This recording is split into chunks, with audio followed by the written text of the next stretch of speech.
Guys, with the current evolution of thesis that one has supposedly come to a certain agreement and may continue with a sort of surmise of potential plausibility, I would tend to potentially believe that the Draco constellation that's aligned with the moon's sort of quantum shadow of linearity trajectory, I definitely would surmise that that there's sort of not an exchange program exactly, but a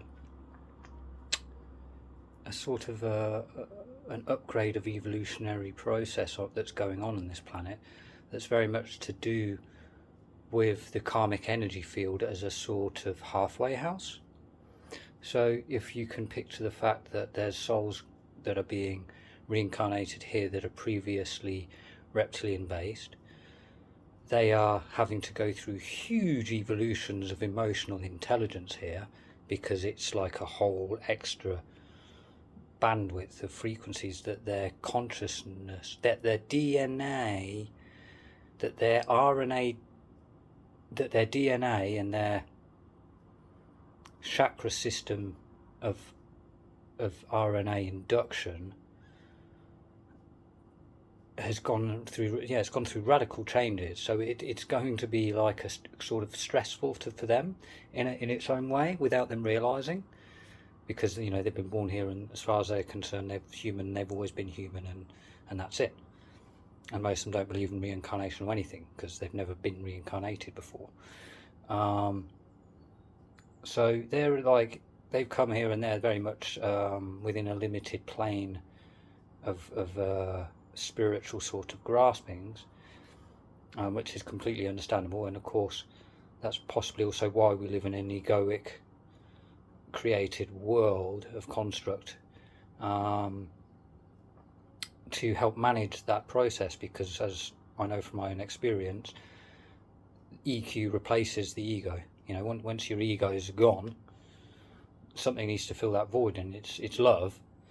That's why you wake up every morning fulfilled with love after a spiritual awakening for several years, and it's a continuous process, and it's replacing the ego and the trauma ego mirror, with love, with emotional intelligence, and that's that sort of that extreme of things. So in between that, we've got obviously the ego system that's helping the reptilian consciousness grow into mammalian consciousness, but at the same time as that, the karmics, it is a lower energy it is a heavier density, and it is the lower frequencies. It's only the lower, it only ever goes as high as the solar plexus. I have made it go higher before, where I've had the black magic pincers of Freemasons coming in at me and actually trying to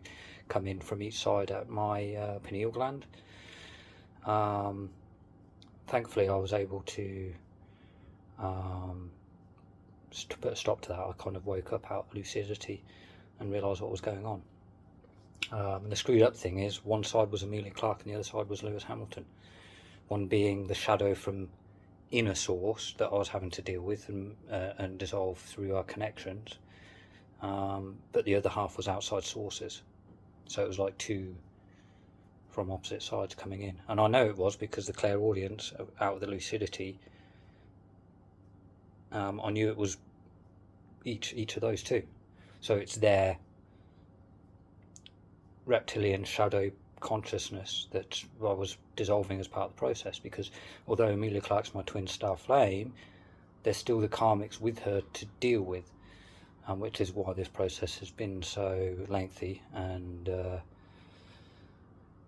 arduous at times, because it's all of the outer perspectives at the same time that is part of their karmics that they've been stupid enough to put themselves into, but well, not realizing, of course. But the Anunnaki, that of course are the humanoid reptilian hybrids race that have been here for countless thousands and thousands of years and are probably there, were probably the beings that built the pyramids to begin with, like 50,000, 60,000, whatever years ago,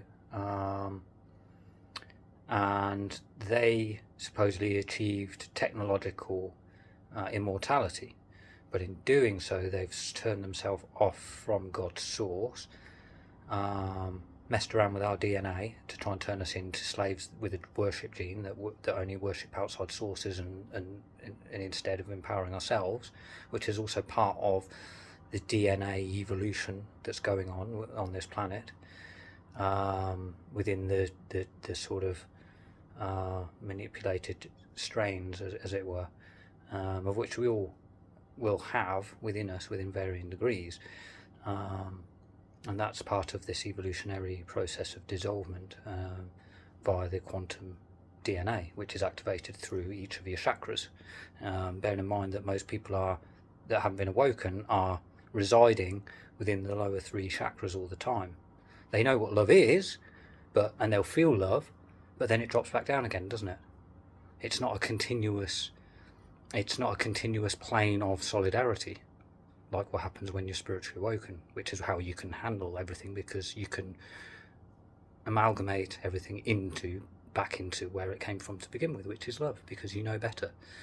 So that's the karmic process as well, is the forgiveness side of things that eases that up, because it replaces it with more emotional intelligence instead of it being ego trauma frequencies, but also it's part of the Anunnaki's process.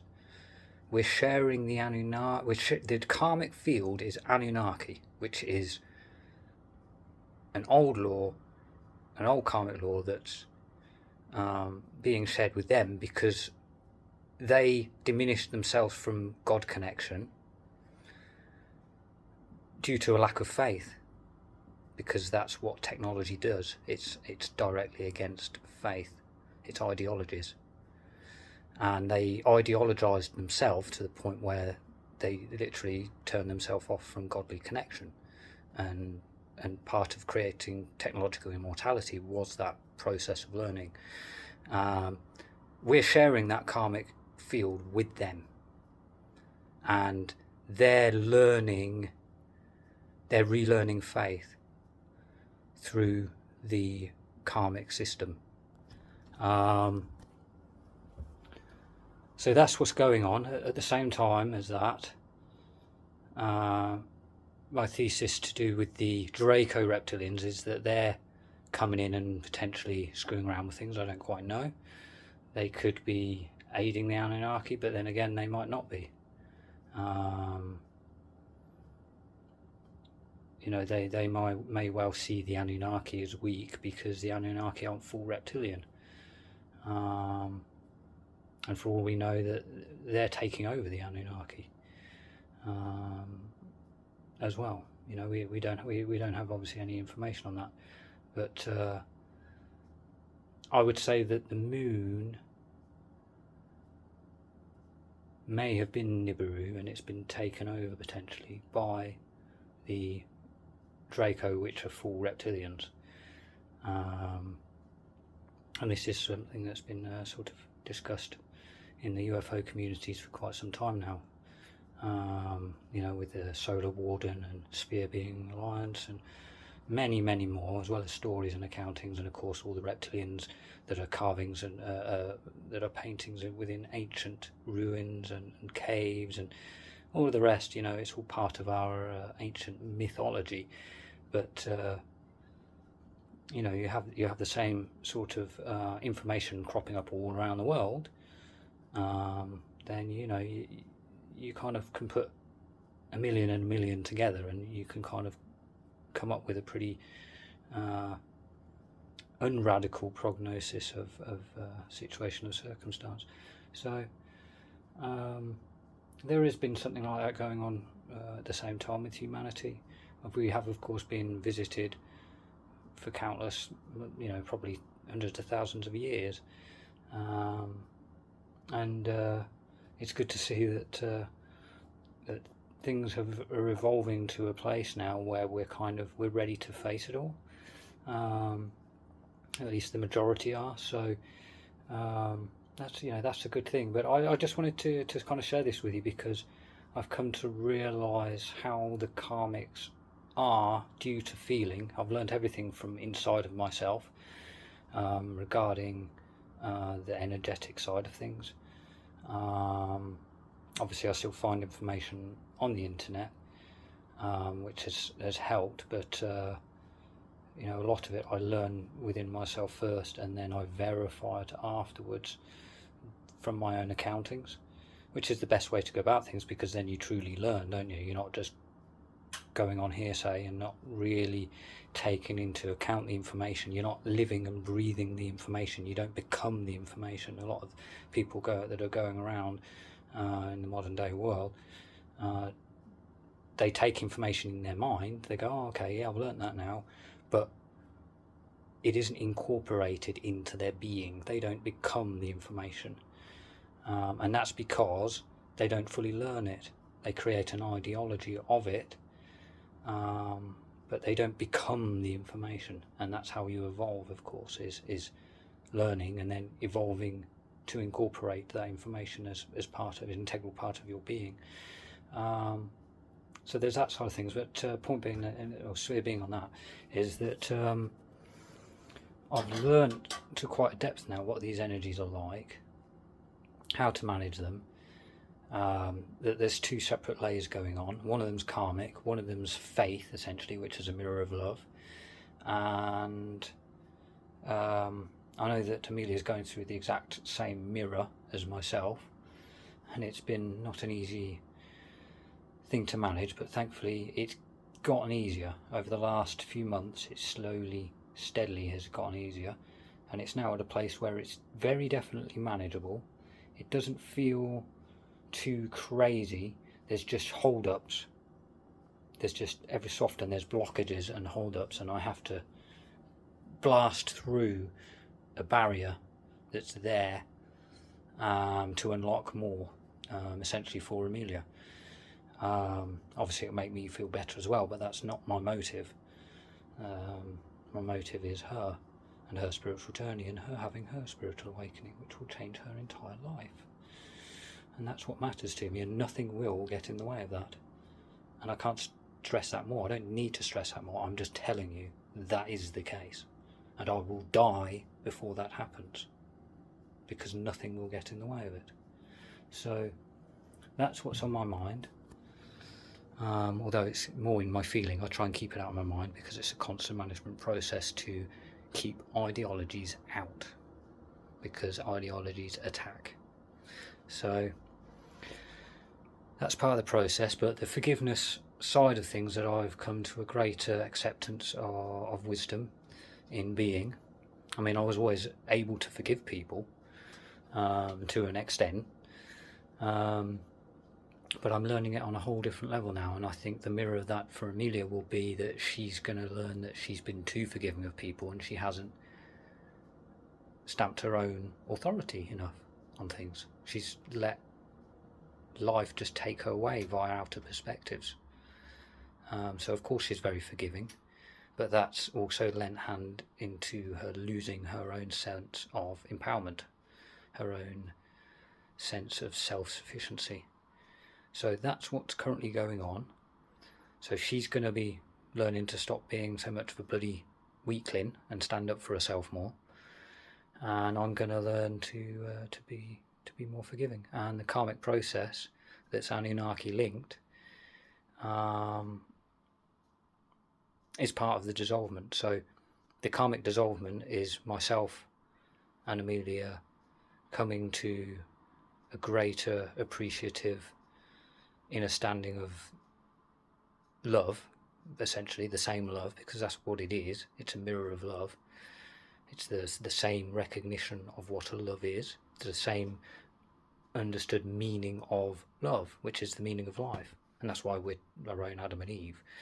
So in doing so, we're also liberating the Anunnaki consciousness and through forgiveness, and which is obviously cult managed through the system, because we're talking about all the energies around on the planet, which are still part of the old law. And it's like I said, it's like a reptilian law. Yeah, sorry about that. I had to charge my phone.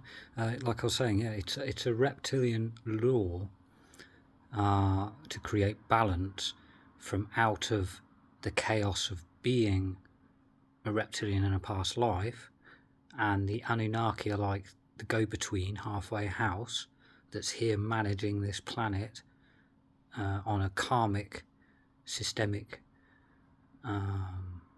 sort of placement of recognition. And in doing so, they're also liberating themselves through the process, because they're learning spirituality from the higher realms through us. They're connecting through us, through our lower karmic frequencies of energy, and sort of living it through us, so to speak. And that's kind of what's going on, and that's also why a lot of people in fame who aren't already a bit fucked up getting there, i.e. narcissistical, because they've got too much placement on outside sources and trying to satisfy everybody else rather than themselves, because that's their view and perspective of self-worth, rather than them actually worshipping themselves. Again, Anunnaki worshipping, they're worshipping outside sources, which is taking away from their own power. So what I was getting at is that the ones that aren't already fucked up, if they don't meditate daily, probably is literally probably what they need, then all of the outer Anunnaki consciousness, lower frequency trauma energies accumulate within them, and they lose a sense of their own self-identity, because they lose their sense of feelings, of their own feelings. They lose their own emotional intelligence, and thus ego replaces it all. And then they're just going around like a fucking zombie. They don't know themselves. They're pandering to whatever the outside perspective is best thing to do for them looks like. And then they're going to have dreadful days. They're going to have days where they're probably going to be a bit suicidal, because all of the fucking traumas of the world that they've attracted comes into them. And you know, I'd imagine that probably half of them aren't even aware that that's actually what's going on. So that's part of the system. That's what the Anunnaki are learning while they're here, as sort of middlemen and women. And meanwhile, it's being managed through the moon, right? And because you do enough homework on the moon, you'll work it out for yourself. And I'd just like to say that I remain open-minded. I always remain open-minded to new information. Out of the 20 or so years that I've looked into this stuff, not every day religiously, but pretty much weekly or every few days, you know, on average, I've looked into this stuff. So I'm pretty clued in to the bigger, wider picture as to a decent, accountable thesis as to what is actually going on. I just wanted to point that out. And I am open-minded, and I am mindful with the information at the same time. And it has still, like I was getting at, it has led me to believe that the moon's interaction, there is some sort of a energetic middle halfway ground house going on here on this planet, between upgrading reptilian consciousness into human mammalian type of consciousness, ape consciousness, I suppose, whatever you want to sort of label it as, and that's you know, obviously, you know, that would have been going on for quite some time. And then there are people that have spiritual awakenings because they go through so fucking much shit, but yet remain true to themselves. That's what stops you from turning into like a psycho, narcissistical, and all these other evils, because even through all of the suffering, you stay heart-centered, you stay true to yourself. You know, you don't place yourself in your head, because that's placing yourself in outside sources. You hold faith in love of yourself, knowing that you can get through anything. And that's what I've always known. I've always had that innate knowing within myself. It doesn't matter what I have to face, I will face it and I will get through it. And it's just faith of know thyself, and always remaining true to your heart, even when you've had to deal with crazy shit. So, you know, a spiritual people are having these spiritual awakenings. Okay, there's like 10 million plus starseeds around the world. Probably a lot more than that are known as well. So, you know, it's not a common thing, but they're about, and they're very much a part of, well, they are the next stage. They become the next stage from this planet, because you outgrow the whole planet by fucking miles, to the point where it's just like a piece of piss. And that's why I'm always looking to challenge myself with new information, new theories, because it's helping me to expand. I need that information, because otherwise it's just like, well, what the fuck do I do? You know, I need to help people. I give people information and feedback from my own journey, but I'm feeding my own journey as I'm evolving, and I'm passing that information on, and that's what I'm doing, because every day I am living my greatest truth. I became my greatest truth by more than I even fucking knew was possible. So that starseeds are important for that process, or for the bigger picture, of process, because they awaken everybody else around them. The trouble is that because of everything that happens to them, the knock-on effect is all of those people that are connected, spiritualistically, empathically, emotionally, all the same thing, those energies change. Okay, they change, and what it does is it liberates all of the negativities, become a mirror back to them. So then that's why there's people around, like potentially my cousin, who are struggling to actually face me and what's happened and the greater truth that's right before them, because they're having to then face themselves. And that's what they need to realise. It's not me, it's God source energy through me that's blasted me out, completely fucking annihilated my ego, everything, right? Basically puts you back to where it all began, unindoctrinated.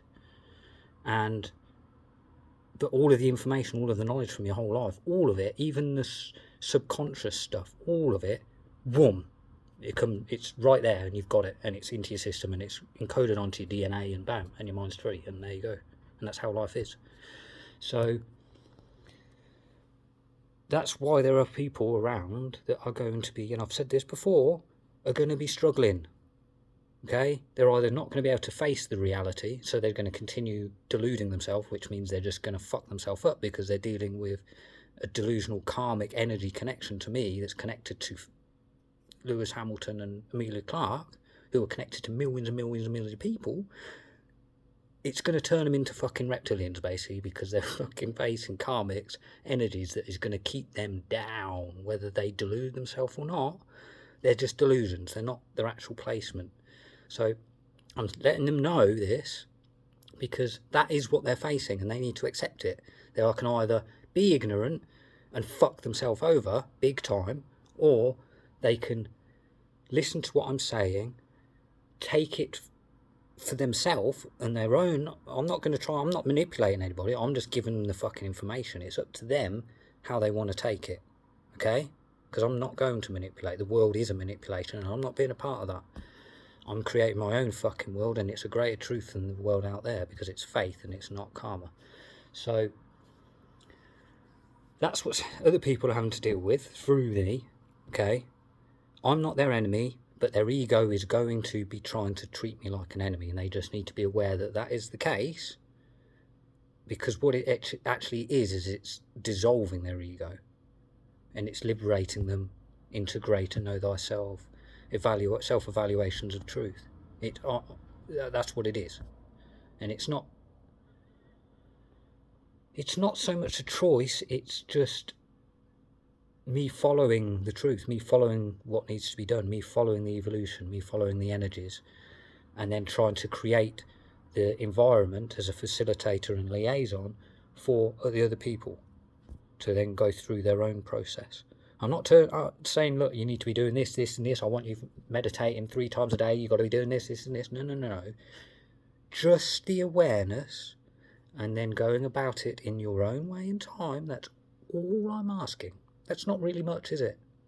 You know, when you consider every fucking thing that I've been through in my life, that still hasn't really been accepted yet because their egos are getting in the fucking way because they're trying to place me back to a PTSD version of me, which is never going to happen. That's the mirror of it. That's what they need to accept. They just need to accept the fact that that's changed now, and it's that simple, and that's all it takes. And then everybody's life is going to be much easier, including Emilia Clarke's, by the way, because it's making my energies free up, which is freeing up their energies, and it's freeing up Emilia Clarke's. That's it. Okay? And for what it's worth, I forgive you. Okay? I forgive you.